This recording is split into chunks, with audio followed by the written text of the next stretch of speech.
This recording is something that I made a few months ago in order to present a project that I did teaching my students in my Israeli classroom using the WhatsApp application. So the explanation that I'm giving is in English, but since this is aimed at as an Israeli audience, most of you should be able to understand it anyway. But it was a very interesting experiment and I really want to share it with you. So hope you enjoy it, and afterwards please don't forget to subscribe. Thanks. Hi there. שמי אדל, אני מורה לאנגלית ומדריכה לאנגלית ולפדגוגיה דיגיטלית. אני מלמדת בבית ספר נופי הבשור שזה בעוטף עזה. ונתבקשתי להשתתף במיזם שקוראים לו צו 8 חינוכי השנה, ותוך כדי הצו 8 היינו צריכים ללמוד איך ללמד שיעור דרך הוואטסאפ, בדיוק מה שאתם עושים עכשיו. הייתה חוויה מאוד מעניינת.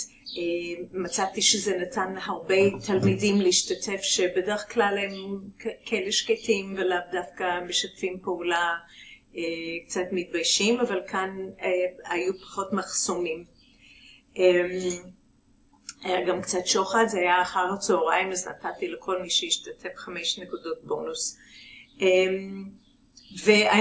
התלמידים היו צריכים לחשוב קצת על איך החיים שלנו פה לגבול, ומה אנחנו רוצים לספר לעולם שרואה אותנו מבחוץ.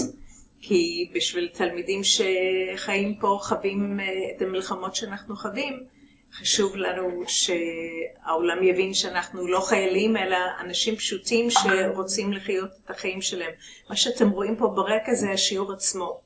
אתם מוזמנים לבדוק את זה בבלוג שלי, קוראים לזה Digitally Yours, וכל השיעור מוקלט, גם תיארתי את התהליך.